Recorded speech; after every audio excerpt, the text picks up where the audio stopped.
এমন মানুষের সংখ্যা হয়তো কম পাওয়া যাবে যারা রাস্তার পাশ থেকে ফুচকা অথবা চটপটি খায়নি। কিন্তু আমি একটা কথা বলতে চাই যে সব মানুষ যে ভালো হবে তা না।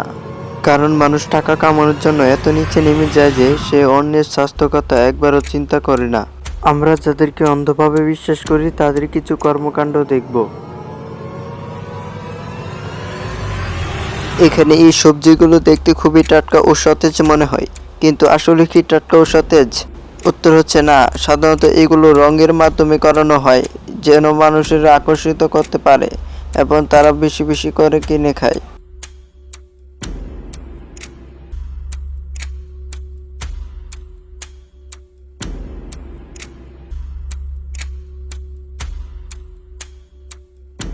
আমরা প্রতিদিন খাবারে প্রায় জুস খেয়ে থাকি, কিন্তু এই জুস কিভাবে তৈরি করা হয় আপনারা কি জানেন? বাজারজাত করা জুসটি দেখলে খেতে মন চায়, কিন্তু কিভাবে তৈরি করা হয় একবার দেখুন।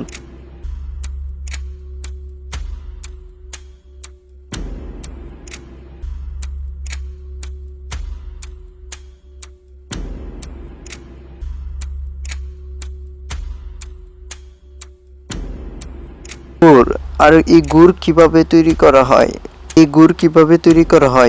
গুড় কি তৈরি করতে পরিষ্কার পরিচ্ছন্নতা বজায় রেখে তৈরি করা হয়? তা খেলে আমাদের বিভিন্ন রোগও হতে পারে।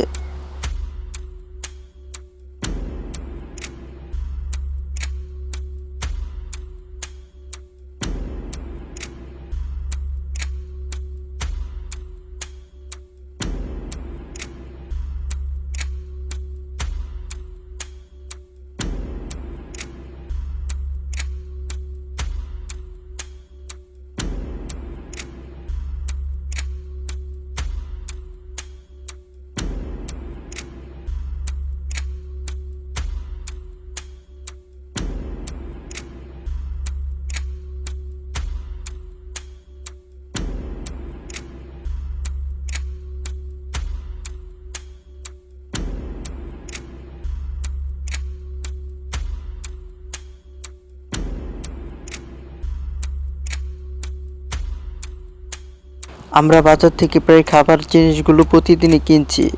এইগুলো কতটা মানসম্মত তা আমাদেরকে খেয়াল রাখতে হবে।